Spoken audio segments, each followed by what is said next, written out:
Hi, my name is Isabel Carter. I am 27 years old and have just completed my master's program in finance at New York University. On graduation day, I put on my deep blue gown and stepped onto the stage to the solemn music and the thunderous applause echoing through the hall.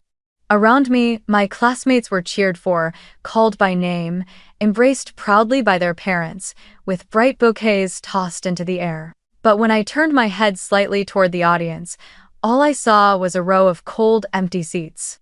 There were no flowers, no signs of encouragement, and no one from my family who cared to witness the moment I had sacrificed 5 long years to achieve. The only photo I have from that day is one where I stand alone among a sea of radiant faces, my smile so forced that when I look back at it now, even I feel estranged from it. I wasn't surprised, but the sting was still sharp. For years, I had grown used to my parents' indifference and favoritism. To them, my achievements were nothing extraordinary. They believed that as a daughter, I was meant to shoulder burdens, to sacrifice, to simply endure. On the day of my graduation, instead of pride, they acted as if I did not exist.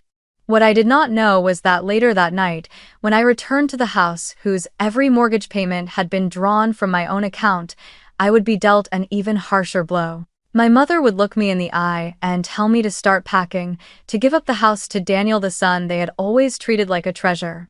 They thought I would cry, beg, or plead, but I only smiled.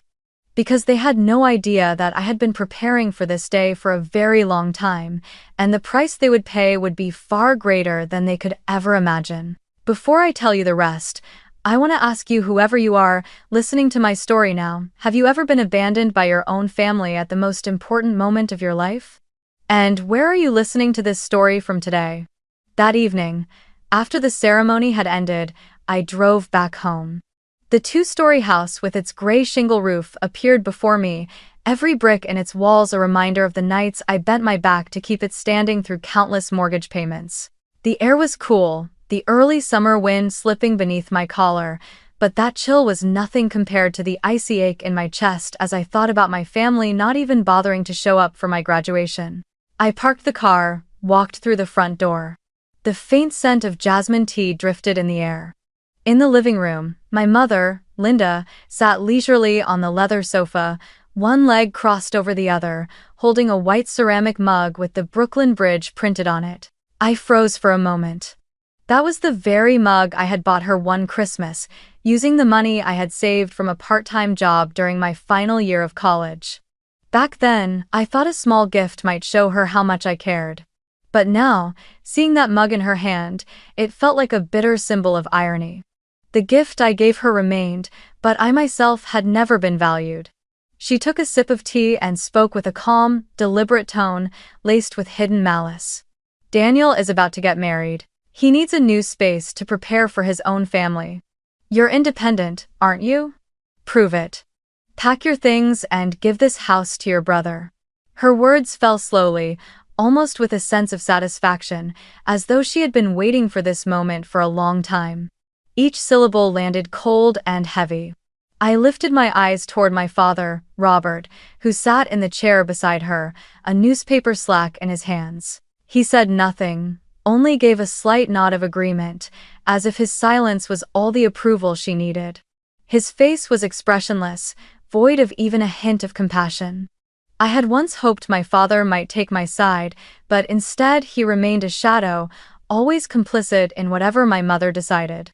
My younger brother, Daniel, leaned against the door frame, arms folded across his chest. A smug smile spread across his face, as if he had finally won some competition he had been playing alone all these years.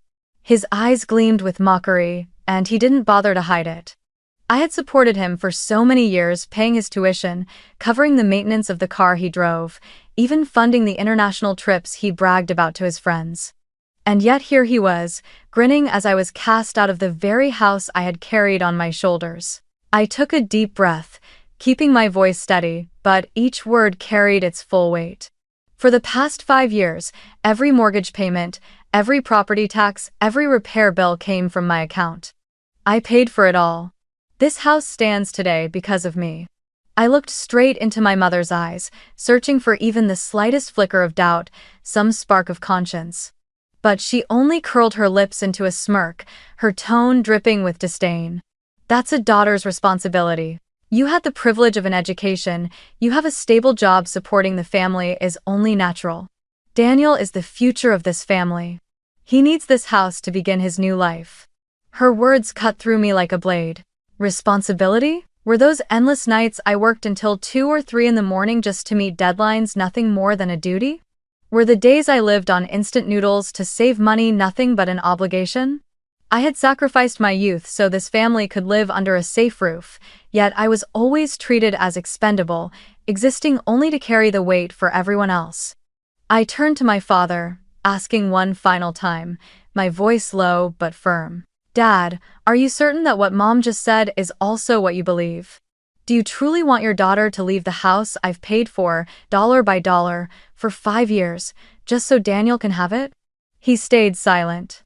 And that silence was more brutal than any words. It was consent. It was the final blow that shattered every fragile illusion I had ever held about a father's love. In that moment, the room grew suffocating. My mother stared at me without a trace of hesitation, my father buried his eyes in the newspaper as if hiding, and Daniel chuckled under his breath, his satisfied grin burning into me. I understood then that I had my answer not through words, but through their complicit silence and their cold, unflinching eyes. I did not cry, I did not beg. My heart felt frozen, and in that stillness I realized I had been preparing for this day all along. I only smiled, a cold, sharp smile that for a fleeting moment stripped them of their usual confidence. I rose to my feet and walked toward the staircase. When the bedroom door closed behind me, I knew my life had just taken a turn. They believed they had pushed me into a corner. What they did not realize was that at that very moment, I had begun rewriting my own story, and it would mark the beginning of the end for them, a price they would eventually have to pay. I sat beside the open suitcase, carefully folding my familiar clothes into neat stacks, yet my mind kept replaying the years that had led me here. Every shirt, every notebook, every pair of shoes I touched felt like a relic, reminding me of the battles I had fought to get this far. I grew up in this house, yet never once did it feel like it truly belonged to me. The very house they now demanded I leave had been saved from foreclosure only because I poured my youth, my strength, and every ounce of determination into it. I remembered those first days of college. My mother was unemployed, and my father worked unstable, temporary jobs. Tuition and living expenses piled high, and I knew if I didn't step in, we would lose even the roof over our heads. I studied while working part-time jobs, waiting tables at cafes, assisting in offices, never turning down an opportunity to earn.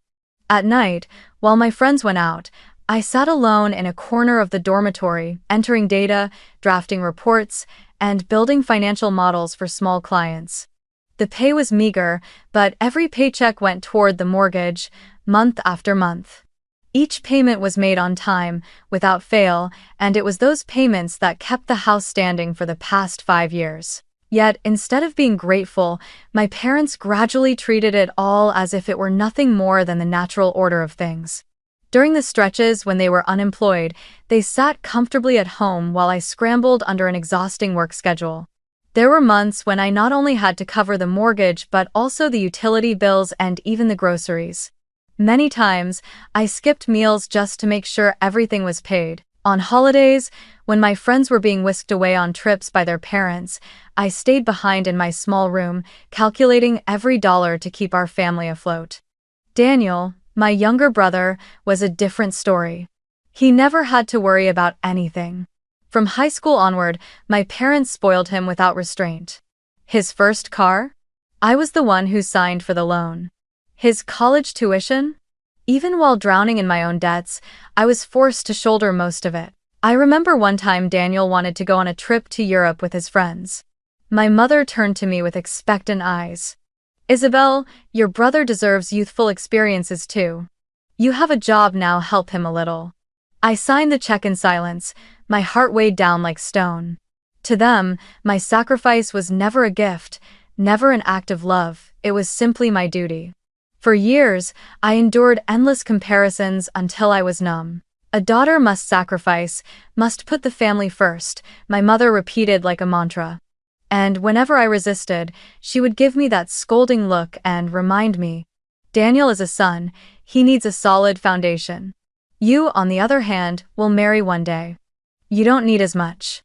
Those words were like dull blades, not sharp enough to end me, but persistent enough to carve away at my heart, leaving me breathless from the constant pain. I was never acknowledged as an individual of my own, only as a shadow standing behind, shielding what they called the family's future Daniel. I remembered a winter night in my third year of college. Outside, snow blanketed everything in white while I curled up in my small room, typing a financial analysis report for a Wall Street client.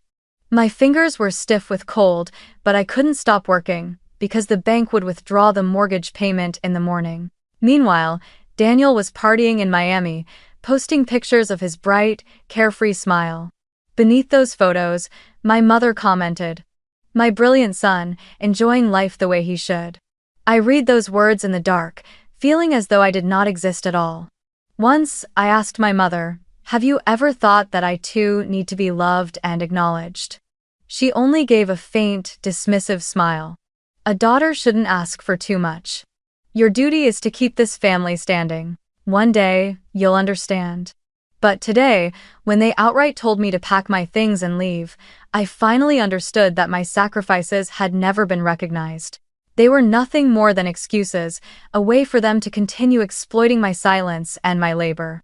Those memories flooded back, pressing heavily against my chest as I placed the last of my finance books into the suitcase. I ran my hand along the spine of an old textbook, recalling the countless sleepless nights when I balanced part-time work, coursework, and financial calculations just to scrape together enough money to send home. Each yellowed page was proof of a youth drained dry. The present pulled me back as the wheels of my suitcase squeaked against the floor. I stood, gripping the handle tightly, and took one last look around the room. A few family photos from my childhood still sat on the bookshelf, but they felt like artifacts from another life, foreign and distant. I walked down the stairs, past the living room where my parents and Daniel still sat, as if nothing had just happened. No one said a word to stop me. Not a single glance of regret met my eyes. I opened the door and the night air rushed in. Stepping over the threshold, I felt as if a portion of the weight I had carried for years had finally lifted from my shoulders. I pulled my suitcase behind me, quiet but resolute. I did not cry. I only smiled, a cold, cutting smile, because I knew the days when they saw me as nothing more than a shadow carrying the burden for someone else were over.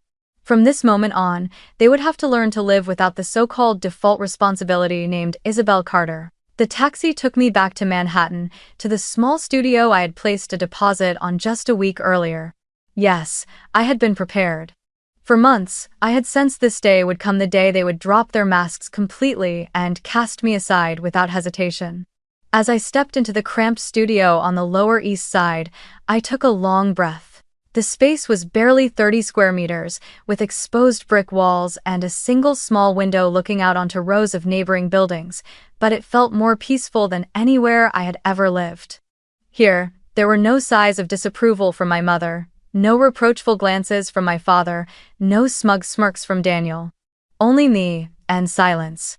I sat down on the thin mattress I had quickly laid out and placed my worn leather backpack on the table. Unzipping it, I pulled out the file I had been carefully assembling for years. Mortgage papers, the purchase contract for the house, bank statements spanning 5 long years. All of it in my name, with my signature, every figure undeniable. I ran my hand across the cover of the file, and a storm of emotion surged inside me, a mixture of pain and pride. Pain, because I had been forced to prepare evidence against my own parents. Pride, because at last, the sacrifices I had carried in silence would finally have a voice. No one could deny them. I knew I could not fight this battle alone, and one name immediately surfaced in my mind. Allison Reed. Allison had been my classmate in financial analysis at NYU. We had stayed up through countless nights working on group projects, passing cups of coffee back and forth just to survive brutal exams. After graduation, she had chosen law and was now a real estate attorney at a respected firm in Manhattan. I still remembered the last time I saw her, at a conference last year. She had smiled and said, "If you ever run into trouble with property or housing, call me, we'll figure it out." At the time, I had laughed it off. Little did I know, those words would become my lifeline. I picked up my phone, my hand trembling slightly. It took me a few seconds before I could bring myself to press the call button. On the other end, a familiar voice answered. "Isabel? Oh my God, it's been so long. How have you been?" I swallowed hard, trying to steady my voice. "I need you, Allison. I'm in trouble with my house. No, more accurately, with my parents." I heard her sigh softly, then she said, "Tell me everything from the beginning." And so I did. I told her about the graduation ceremony where not a single family member showed up, about the cold conversation in the living room, about the shameless demand that I hand the house over to Daniel. I described the smug smile on my brother's face and my father's hollow nod of agreement. When I reached the part where I dragged my suitcase out the door, my voice broke. Allison stayed silent for a moment, then spoke with firm clarity. "Isabel, you need to remember this. If every document, every contract, every mortgage is in your name, then that house is legally yours. No one has the right to force you out, and no one has the right to take it away. Meet me tomorrow morning. I'll review the validity of your paperwork and figure out the best course of action for you." I ended the call and sat quietly for a long while. Outside, the traffic of Manhattan roared endlessly, but inside that tiny studio I felt an odd sense of peace. I knew, from that very moment, I was no longer the obedient Isabel who stayed silent while my parents pulled the strings. I had stepped onto a new path, and with Allison by my side, I would write the rest of my story the way I chose, not the way they dictated. The next morning, I went to meet Allison at her law office in the heart of Manhattan. The glass tower reflected the early sunlight, glittering like a reminder that the world outside kept moving forward, no matter the storms I had just endured. I stepped into the lobby, clutching the folder tightly against my chest, my mind tangled but my heart strangely calm. This was no longer the time to be weak. This was the time I would finally stand up and protect myself. Allison greeted me with a brief but warm embrace. She hadn't changed, her blonde hair tied neatly at the back, her sharp eyes carrying both intelligence and genuine care. "Isabel, sit down. You brought all the documents, right?" I nodded and placed the thick folder on the polished wooden desk. She opened it and began flipping through page after page, her eyes moving quickly over the fine print. I noticed her fingers tapping lightly on the table, as though she was already calculating every possible step in her mind. After nearly half an hour of reviewing, Allison looked up, her voice steady and certain. "Nothing could be clearer. Isabel, you are the sole legal owner of the house. Every contract, every mortgage, every payment record is in your name. Your parents and your brother have no ownership rights whatsoever.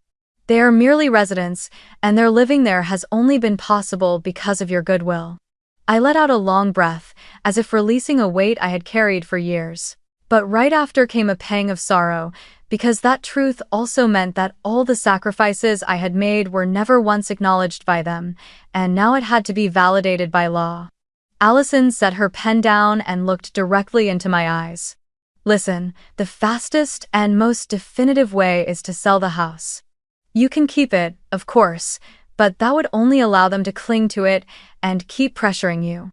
If you want them to understand what real loss feels like, then cut ties completely. Sell it, take the money that rightfully belongs to you, and begin your new life." Her words echoed through the quiet office.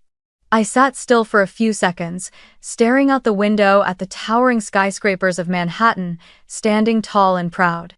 Selling the house, it meant severing the final tie between me and them.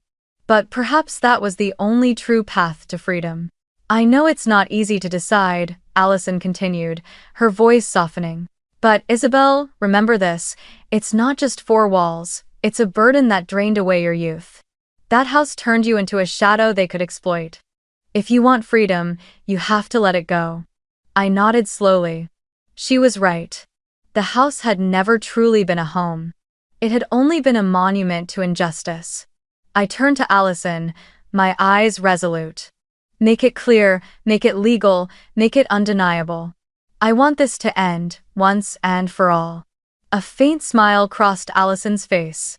There she is. That's the Isabel I remember, strong and decisive. She pulled a stack of papers from her drawer and placed it in front of me. This is the authorization form. Sign here, and I'll represent you in putting the house on the real estate market. We'll have it listed within the week. Every step will be legal, and no one can stop it. I picked up the pen and stared at the neatly printed lines.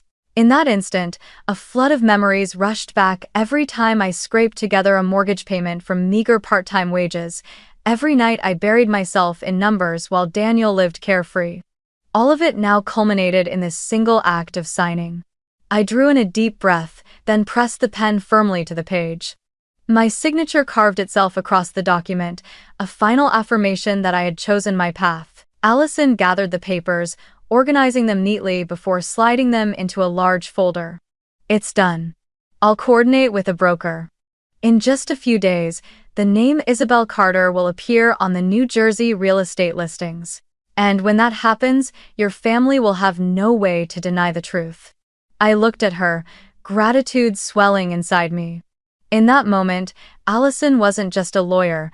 She was the lifeline I had finally grasped after years of drowning in injustice. Leaving the law office, I stepped onto the street with a weightless feeling I could barely describe. The rush of people, the blaring horns, the chaos of Manhattan, all of it sounded like a symphony heralding my new beginning. I knew that within days, the door I had closed on my family would slam shut for good, and they would finally face the cost of their disregard. I was no longer the daughter forced to sacrifice. I was Isabel Carter, the owner, the decision-maker, and now, the one rewriting the rules. Just 3 days after signing the authorization, the silence inside the Carter household was shattered. One morning, heavy knocks echoed against the wooden door of 17 Maple Street. Linda Carter opened it, still in her purple bathrobe, a cup of tea in hand. Standing outside was a neatly dressed real estate agent holding a folder. He smiled politely and handed her a business card. Good morning, Mrs. Carter. I'm here to discuss the fact that this property has been listed on the real estate market. We'll begin preparations for the first showing next week. Linda froze, her face draining pale before flushing red in a matter of seconds. Listed? What do you mean, listed? This is our house. Who gave you permission to do this? The agent remained calm. Ma'am, all legal documents are in the name of the owner, Miss Isabel Carter. I received direct authorization from her attorney. The paperwork is complete. I'm simply here to inform you. With that, he bowed politely and turned to leave, leaving Linda stunned and speechless on the doorstep. About 15 minutes later, my phone buzzed nonstop. The screen lit up with my mother's name. I knew this storm of anger was inevitable. I answered, and her shrill voice burst through the line. Isabel, you can't do this. This is the family home. We live here. Do you understand? Are you really going to throw your own parents out on the street? I sat calmly in the small chair of my studio apartment, taking a measured sip of coffee. My voice was steady, unwavering. You're right, Mother, you live there. But you're forgetting one thing. The ownership of that house belongs to me. For 5 years, who made every single mortgage payment? Who signed the contract? Not you, not Dad, and certainly not Daniel. There has only ever been one name, Isabel Carter. On the other end, I heard her choke for a moment before her voice rose into a furious scream. That's a daughter's responsibility. How could you? Daniel is about to get married, he needs a home. And what about us? What are we supposed to do? I let out a bitter laugh. Responsibility? Then what do you call all the years I carried the weight for this family? Wasn't that responsibility enough? And what about a parent's love for their daughter? Was that ever treated as a responsibility? Did you ever once ask what I needed? Suddenly, my father's voice cut in cold, firm, unyielding. Isabel, I'm warning you to stop this. If you have any sense of decency left, cancel the sale. Otherwise, we'll sue. Do you hear me? We'll take you to court. I paused for a few seconds, then answered with absolute clarity. If you want to sue, then sue. But before you do, read carefully the documents my lawyer just sent to your email.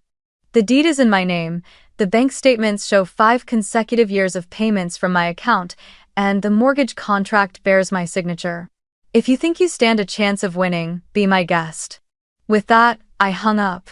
I knew Allison had prepared everything thoroughly. Sure enough, just an hour later, Allison called, her voice edged with a quiet laugh. I've sent them the full legal file, the deed, the original contracts, the bank statements. If they still threaten a lawsuit, it'll be the same as signing their own defeat. I exhaled, relieved, though there was bitterness beneath it.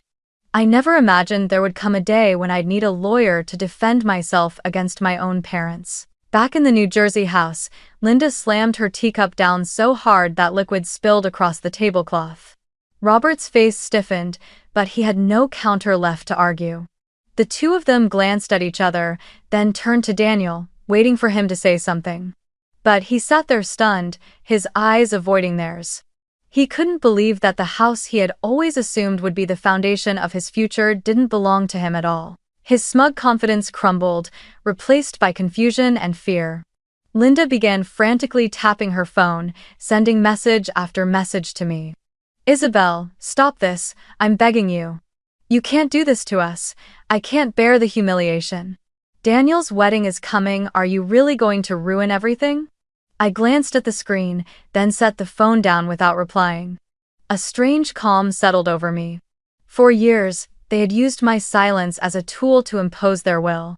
But now, it was my silence that became the weapon unraveling their control. That afternoon, Allison called with an update. The broker has confirmed it.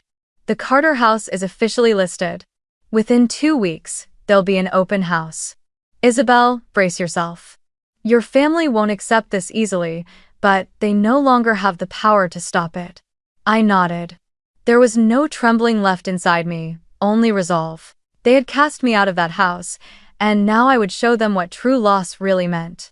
Across town, Linda and Robert sat in the living room, staring at the familiar walls that suddenly felt foreign. Every corner, every doorway reminded them that the house still stood only because of Isabel, the daughter they had never valued. Panic seeped into their breaths, but they clung desperately to useless threats and empty reproaches. Meanwhile, I sat by the window of my Manhattan studio, the sunset spilling across my shoulders, whispering to myself, this game has only just begun. A week after that furious phone call, my parents sent me a message asking to meet at the house in New Jersey. My mother's text was curt, "Come back, let's talk this through once and for all." When I read it, I felt no trace of nerves. I knew this wasn't a conversation to reconcile. It would be the final confrontation, where every truth would be laid bare. That evening, I returned to Maple Street. The familiar 2-story house appeared in the fading light, but it no longer felt like home. To me, it was nothing more than an asset waiting to be liquidated. As I stepped into the living room, I saw my parents and Daniel already seated, the air heavy with tension. On the wooden table, I placed a thick folder, neatly clipped with documents, the drafted sales contract, the mortgage papers bearing my name, and a detailed ledger of 5 years' expenses, taxes, repairs, insurance, every cent accounted for. Linda's eyes narrowed at the sight of the papers. What are you planning to do with all this? We're family. Do we really need to calculate every little thing? I sat down, my voice calm but edged with steel. Family? A family that didn't bother to show up on my graduation day? A family that treated my paying the mortgage as a duty, as if it were nothing? A family that tried to throw me out of the very house under my name? If you already see me as a stranger, then today, we'll speak in numbers.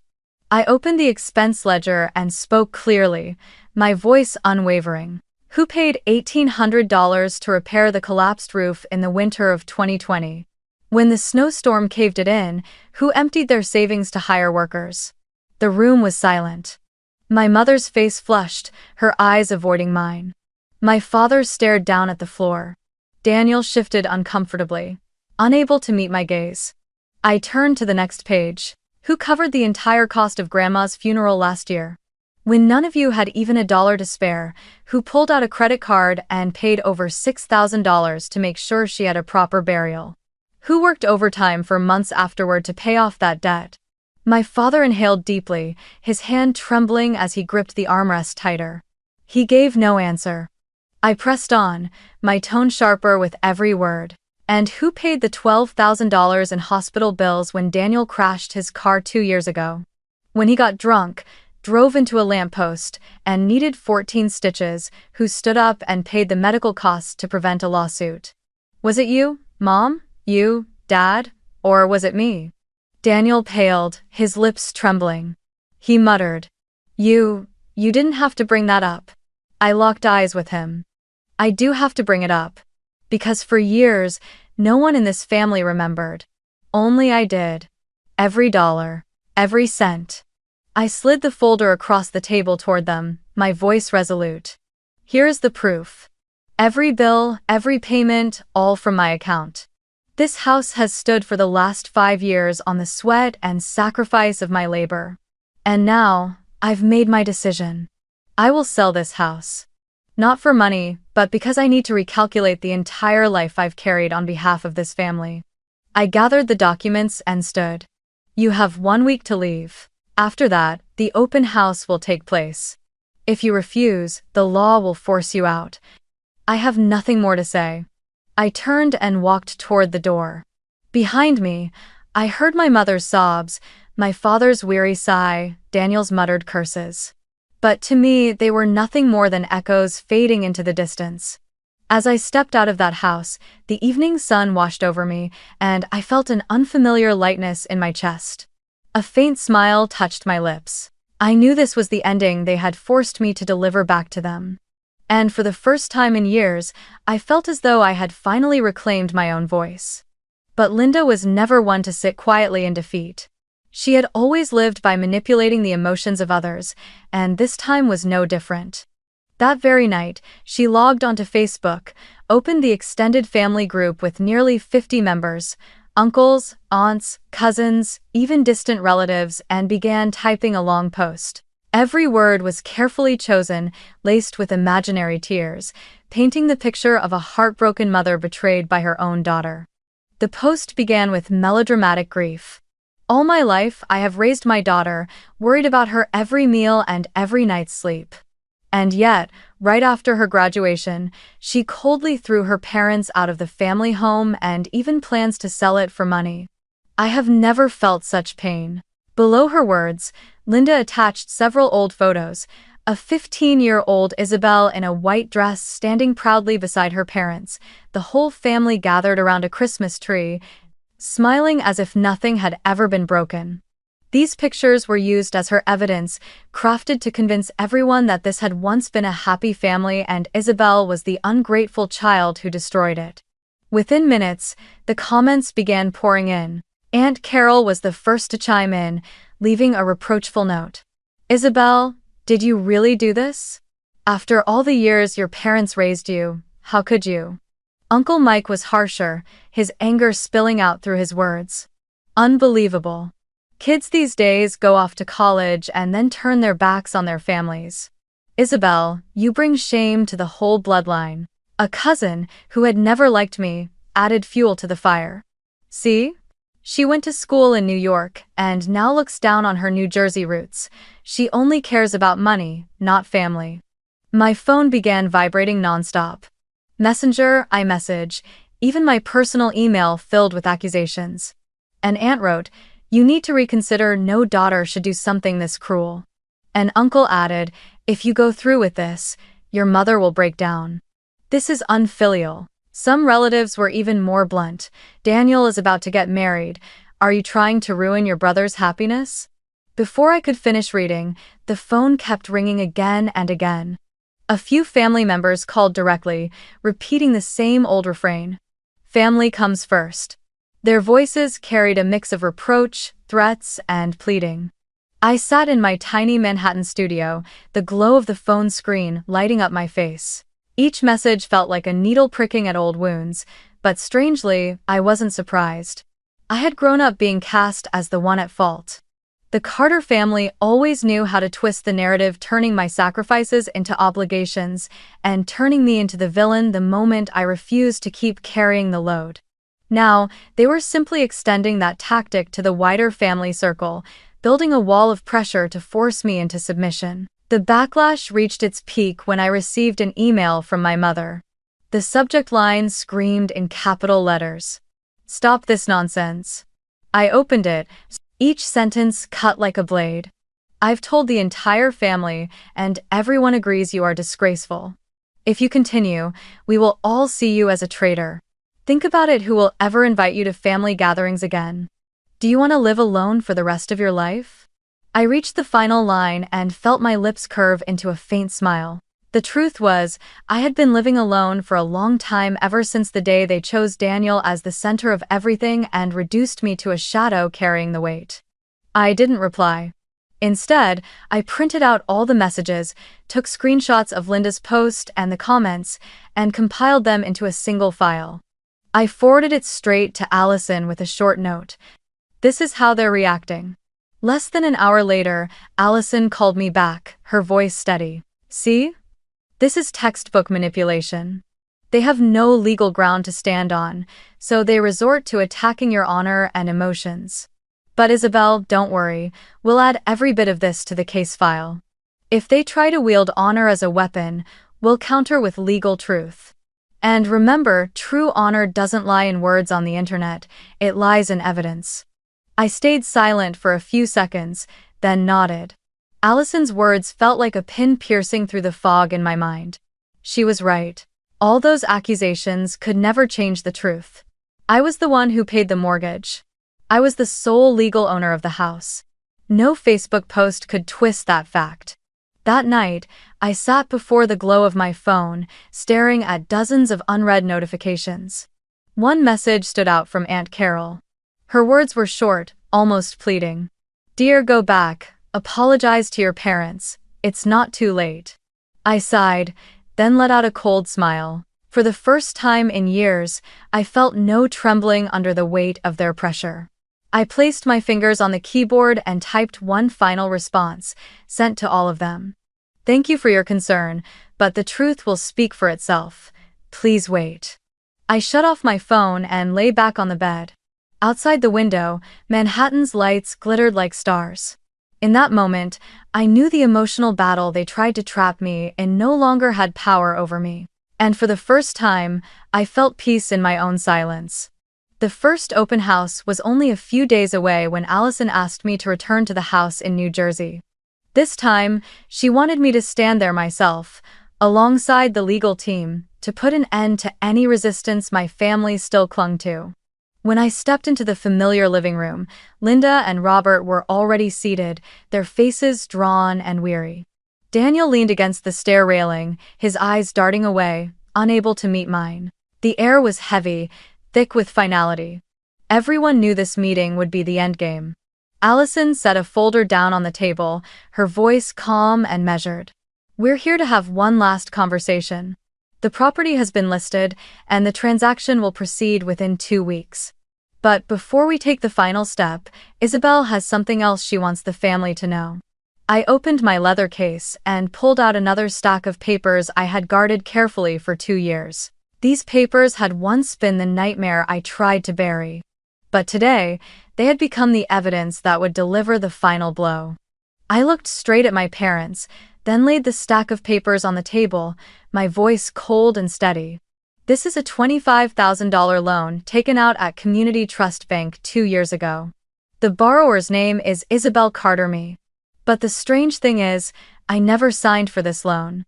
I flipped to the first page and pointed to the signature line. "This isn't my signature, this is a forgery." Linda's face drained of color, her hands visibly trembling. Robert froze, his fingers locked tightly together. Daniel retreated 2 steps up the staircase, stammering, "Whoa, where did you get that?" I answered without hesitation. "During a routine review of my bank statements, I found this loan. When I went to the bank to verify, the staff showed me the file." They believed I had signed it, but the moment I saw the handwriting, I knew it wasn't mine. I stayed silent, kept the copies as evidence. And now, the time has come to expose it. Allison spoke next, her voice hard as steel. Forgery of a signature to obtain a loan in someone else's name is fraud, a serious crime. If Isabel chooses, we can file charges immediately and pursue criminal prosecution. The penalty could include years in prison, not to mention full repayment of the loan plus accrued interest. Linda broke down, tears spilling onto the table. She shook her head, her voice shaking. I only wanted to help Daniel. He was about to lose his scholarship. We needed money fast. I didn't know what else to do. I thought you'd never find out. Her words dissolved into sobs, part excuse, part plea. Robert sat motionless, his eyes vacant. He knew there was no way to deny it. He had been the one to forge the signature, his hand too familiar with every curve of the letters. He bowed his head, unable to utter a word. Danielle's face went pale. I didn't know anything. I just remember Mom and Dad saying everything was handled. Then he spun around and fled upstairs, the slam of his door echoing through the house. I watched it all unfold, but the sharp pain I once felt was gone. My heart had grown numb. I spoke only one sentence, my voice cutting through the silence. On graduation day, you told me I was independent, that I had to take care of my own life. Well, now it's true. I am independent from this family. Other Dawn. Linda burst into tears, but I felt no trace of pity. Robert sat frozen like a statue, as if finally realizing the price of all those years of exploitation and silent complicity. Allison calmly gathered the files and closed the folder with a final warning. We don't intend to take this to court, but if you continue to interfere, I will submit all of this evidence to the prosecutor. And when that happens, no one will be able to save you. I rose to my feet, collected the expense records I had laid out the week before, and let my eyes wander over the room one last time. Memories flooded back, meals weighed down by tension, long nights spent working while they slept soundly. Yet, instead of heaviness, this time I felt a profound release. I had spoken the truth, presented every piece of evidence, and had nothing left to hide. As I turned to leave, my mother's stifled sobs mingled with the ticking of the clock. The door closed behind me, dividing two worlds. One was the old world of manipulation and injustice. The other was the new one, where Isabel Carter was free to write my own future, no longer bound by ties that only carried the name of family. For the first time, I felt with absolute clarity that truth had spoken, and its edge was sharper than any lie. And in that final silence, I knew the game was over. The house on Maple Street was sold in less than 2 weeks. The open house drew plenty of interest, and after a few rounds of negotiation, the deal closed at a price higher than I had even hoped for. On the day the keys were handed over, I didn't return. Allison signed the final papers on my behalf, while I sat in my tiny Manhattan studio, watching the email confirmation appear on my screen. The 6-figure sum glowed brightly, and I exhaled in relief. 5 years of burden had finally materialized into something tangible. But for the Carter family, this was only the beginning of their downfall. They no longer had a home. Once the sale of the house was finalized, Linda and Robert were forced to pack their belongings and move into a cramped rental apartment on the outskirts of Newark.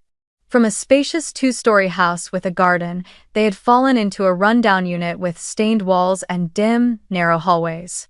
Linda, who had always boasted to relatives online, no longer dared to post on Facebook. She knew that if she shared pictures of this new place, the entire family would see the humiliating decline. She spent her days crying into a pillow in the tiny kitchen, while Robert sat for hours in front of an old television, his eyes hollow and vacant. The forged loan they had taken in my name could not remain hidden. Allison never needed to take it to court, but in professional circles, word spread quickly. The company where Robert had worked for years began to suspect when whispers reached them. Before long, he was summoned to human resources. The director was blunt. "We cannot keep a financial manager tied to a signature forgery scandal." Even without prosecution, rumors alone are enough to destroy credibility. Robert left the company in silence, his personnel files stamped in red. Not eligible for rehire. Oh. Meanwhile, Linda was forced to scrape by selling nearly all the jewelry she had accumulated over the years. The gold bracelets, the diamond earrings she had once proudly flaunted to her friends, disappeared one by one, exchanged for rent checks, utility bills, and grocery receipts.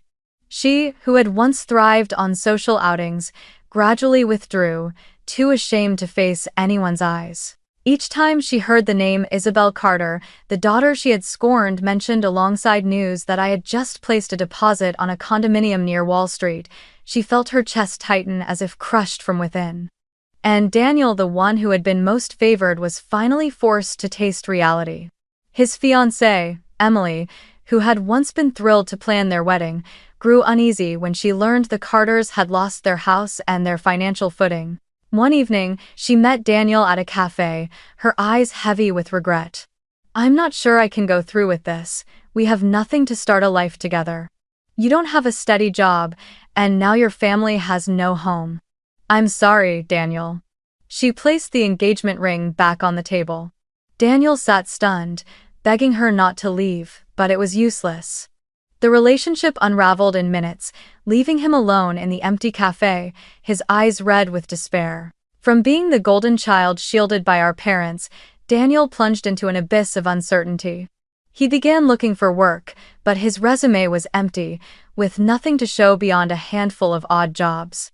The friends he once bragged and partied with slowly drifted away. Without the house to lean on and without a fiancé to flaunt, Daniel was, for the first time, forced to face the emptiness of his own life, a life I had carried on my back for years. While the Carter household spun deeper into crisis, I stepped into a new chapter. The money from the sale was enough for me to place a deposit on my own apartment near Wall Street, just a few blocks from my firm.